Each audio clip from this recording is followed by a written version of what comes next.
एक बार एक शख्स एक रेड लाइट एरिया में पहुंचता है, और जब वो एक रेड लाइट एरिया में पहुंचता है और वहां पर जब वो एक कोठे में जाता है और उस कोठे में बहुत सारी लड़कियां उसको दिखाई देती है, और उस कमरे में उस कोठे में उसको एक लड़की पसंद करने का उसको छूट था। तभी उसकी निगाहें जो हर लड़की से गुजरती है और उसके बाद फिर जो उसकी निगाहें एक लड़की पर आकर के रुकती है और उस लड़की उस महिला को वह पसंद करता है। फिर उसके बाद कुछ देरी के बाद वह महिला जो है, वह शख्स उस महिला के लिए पैसे जमा करता है, पैसे देता है, और उसके बाद फिर वह महिला जो है उसको अपने कमरे में लेकर के जाती है। और जब वह महिला उस व्यक्ति को अपने कमरे में लेकर के जाती है और उसके बाद जो अंदर से जब दरवाज़ा बंद करती है तो वह महिला फूट फूट कर रोने लगती है, और वह शख्स भी हैरान और परेशान हो जाता है कि जो औरत है दरअसल वह उसकी पत्नी थी। उसको समझ में नहीं आ रहा था कि उसकी पत्नी इस रेड लाइट एरिया के इस कोठे में कैसे पहुंची। यही बात वह अपने पत्नी से पूछता है, और उसके बाद जब उसको सारा चीज़ जानकारी होता है, सारा जो घटना उसको मालूम होता है कि किस और किस कारण से उसकी पत्नी जो है इस रेड लाइट एरिया के इस कोठे तक पहुंची है, तब उस शख्स के द्वारा जो कदम उठाया जाता है, वह शख्स के द्वारा जो निर्णय लिया जाता है, वह काबिले तारीफ है। नमस्कार, मैं हरेंद्र और आज आप इस क्राइम स्टोरीज में ऐसे ही एक दिलचस्प और एक दर्दनाक कहानी सुन रहे हैं। दरअसल आज की कहानी जो है यह कर्नाटक शहर का है। एक शख्स उस कर्नाटक का बेंगलुरु शहर में रहा करता था, और कुछ समय वहाँ रहने के बाद वह और उसकी पत्नी वहाँ पर रहा करती थी। वो अच्छे कंपनी में काम करता था, लेकिन तभी उस कंपनी का एक प्रोजेक्ट मिलता है उस शख्स को कंप्लीट करने के लिए, जिसके कारण उसको बेंगलुरु से मुंबई जाना पड़ता है, और जाना जरूरी था। कुछ समय का लगभग 3-4 महीने का बाद था, वह मुंबई शिफ्ट हो जाता है, और मुंबई शिफ्ट होने के बाद जो है वहीं से वो अपना काम जो है कंटिन्यू रखता है। बीच बीच में हर एक दिन जो है अपनी पत्नी को वह फ़ोन किया करता था, और तभी एक दिन वह शख्स जो है हर दिन की भांति अपनी पत्नी को फ़ोन करता है और बातचीत का सिलसिला जो है शुरू होता है। तभी वह पत्नी को यह कहता है कि क्या तुम मुंबई आना चाहती हो, क्या तुम मुंबई देखना चाहती हो। उसकी पत्नी जो यह कहती है कि उसको मुंबई देखने का बहुत शौक़ है। वह फिल्मों में और जो टीवी का जो सीरियल है उसमें मुंबई को देखती है, तो उसको वहाँ पर जो किताबों में मुंबई के बारे में पढ़ती है कि बड़े बड़े समुद्र है, वहाँ पर बहुत सारी मल्टी कंपनियाँ के ऑफिस है, वहाँ जो है ये है तो वो है, ये सारी चीज़ें वो किताबों और टीवियों में देखा करती थी, सुना करती। तो उसको भी मुंबई जाने का बहुत इच्छा था, तो अपने पति को यही जाहिर करती है कि मुझे मुंबई घूमने का बहुत शौक़ है, और मुझे अगर घूमने का मौका मिलेगा तो मैं ज़रूर आऊँगा। तभी उसका जो है पति अपनी उस पत्नी को यह कहता है कि तुम्हारा जो है 7 अक्टूबर 2011 को रिजर्वेशन किया जा चुका है, तुम मुंबई आने का बस तैयारी करो। अब यह जब बात उसकी पत्नी सुनती है तो उसके खुशी का ठिकाना नहीं रहता है। एक तो अपने पति के पास जा रही थी क्योंकि उसका पति जो है जॉब के कारण मुंबई में शिफ्ट हो गया था और वहाँ से ही काम कर रहा था, और दूसरा जो है उसका फेवरेट एक शहर जिसको वह नज़दीक से देखना चाहती थी, छूना चाहती थी, और मुंबई वह उसको जाने का मौका मिल रहा था, वो भी पति के साथ उसको वहाँ पर घूमने का मौका मिल रहा था। तो वह काफ़ी खुश रहती है और सब चीज़ ठीक ठाक चल रहा था, किसी चीज़ का कोई दिक्कत नहीं था। वह रिजर्वेशन उसका पति ने करवा ही दिया था, और बाकी जो है अच्छे कंपनी में वह काम करता था उसका पति, तो पैसे और किसी और चीज़ का कोई खास दिक्कत था नहीं। तभी जो है 7 अक्टूबर 2011 का दिन आ जाता है। वह महिला जिसका नाम तानिया रहता है, वह बेंगलुरु रेलवे स्टेशन पर पहुंचती है मुंबई का ट्रेन पकड़ने के लिए। बाकायदा वह ट्रेन पकड़ती है, और जैसा कि उसके पति ने पहले ही उसको आगाह किया था कि तुम ट्रेन में ठीक से आ तो जाओगी अकेले, उसकी पति बोलती है कि तुम मेरी फिक्र मत करो, बस तुम अपना ख्याल रखो, मुझे किसी तरह का कोई परेशानी नहीं होगा। और इसी बातों ही बातों में उसका पति उसको पहले ही बताया था कि तुम ट्रेन में किसी के द्वारा ऑफर किया हुआ कोई चीज़ खाना मत, किसी से ज़्यादा बातें मत करना, और इतना सब समझा। ट्रेन में बैठने का पहले उसका पति जो है एक दिन पहले ही समझा दिया था, उसको बता दिया था। और महिला जो है बेंगलुरु रेलवे स्टेशन से मुंबई के लिए ट्रेन पकड़ लेती है। लगभग 16-17 घंटा का सफ़र रहता है, और वह महिला अकेले थी उस ट्रेन में। ट्रेन शुरू भी हो जाती है, तभी कुछ देर दूर जब ट्रेन चलती है तब उस महिला के सामने जो शख्स 2 रहते हैं, वे लोग भी मुंबई जा रहे थे, ऐसा वे लोग बातचीत में बताते हैं। धीरे धीरे जो है जाहिर सी बात, हम लोग भी जब सफ़र करते हैं और जब सफ़र लंबा रहता है तो हमारे जो अगल बगल या आमने सामने जो लोग रहते हैं सीट पर, उनसे जाहिर सी बात है कि बात शुरू हो ही जाती है। आखिर कितने देरी तक आप मुंह बंद करके रख सकते हैं।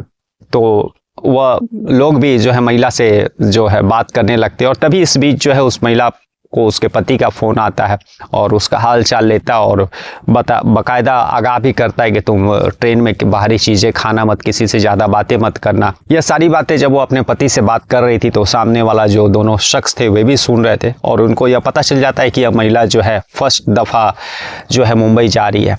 और जैसे ही फ़ोन कट होता है तो वे लोग यही उस महिला को बोलते हैं कि लगता है कि आप पहली बार जो है मुंबई जा रही है। वो महिला बोलती है कि हाँ, मैंने अकेले पहली बार जा रही हूँ, और मुंबई खासकर मैं इससे पहले कभी गई नहीं हूँ। इसके अलावा मैंने बहुत सारे शहरों को देखा है, वहाँ गई हूँ घूमने के लिए भी, और हमारे रिलेशन लोग भी रहते हैं, लेकिन मुंबई का जहाँ तक बात है तो मैं फर्स्ट दफ़ा अकेले जा रही हूँ। वहाँ मेरे पति जॉब करते हैं। और तभी वह दोनों शख्स उस महिला को यही बोलते हैं कि आप कोई बात का चिंता मत लीजिए, आपको कुछ फिक्र करने का जरूरत है, हम लोग आपके साथ, अगर किसी तरह का कोई परेशानी दिक्कत होगा तो आप हम लोग को बताइएगा। बस ऐसे ही सफ़र चल रहा था, तभी खाना खाने और नाश्ता का जो है समय हो जाता है। वे लोग जो है महिला को बिस्किट्स और बाकी और चीज़ें भी ऑफ़र करते हैं, लेकिन महिला शुरुआत में मना कर देती है। समय और बीतता, महिला भी कुछ खाने के लिए अपने साथ पहले ही घर से बना करके ले गई थी, और जब वो खाने लगती है और सामने जो दोनों शख्स रहते हैं और वे लोगों का नज़र जो है उस खाने पर पड़ता है, तो महिला उन लोगों को ऑफ़र करती है। जाहिर सी बात है, हम लोगों के साथ भी अगर वैसा होगा तो हम लोग भी ऑफ़र करते, अगर अगल बगल कोई बैठा हुआ और हम अगर खा रहे हैं और उसकी निगाहें हमारे खाने और उस चीज़ पर है, तो जब वो महिला ऑफ़र करती है तानिया, तो वे दोनों वह खा लेते हैं। समय और बीतता है, फिर वे लोग भी चाय और बिस्किट ऑफ़र करते हैं। शुरुआत में तो तानिया मना करने का कोशिश करती है, लेकिन उन लोगों का बात रखने के लिए वह चाय और बिस्किट खा लेती है। और लगभग मुंबई से 100 किलोमीटर का दूरी होगा ट्रेन का जब वह मुंबई पहुंचने वाली थी, और तभी चाय का ऑफ़र उन लोगों के द्वारा किया गया और तानिया जो है चाय पी लेती है। और चाय पीने के बाद जो है उसको कुछ पता नहीं चलता है।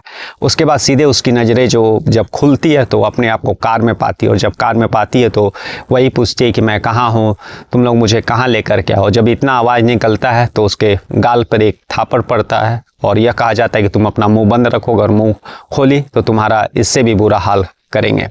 और तानिया को समझ पाती, एक जगह जा कर के कार रुक जाता है। तानिया को वे लोग किसी तरह से सहारा दे करके उस कार से बाहर निकालते हैं और रेड लाइट एरिया के कोठे में जाकर के उसको बेच देते हैं। तानिया लाख विनती करते रहती है, गिड़गिड़ाते रहती है कि उसको अपने पति के पास जाना, लेकिन वे दोनों शख्स पर कोई भी असर नहीं पड़ता।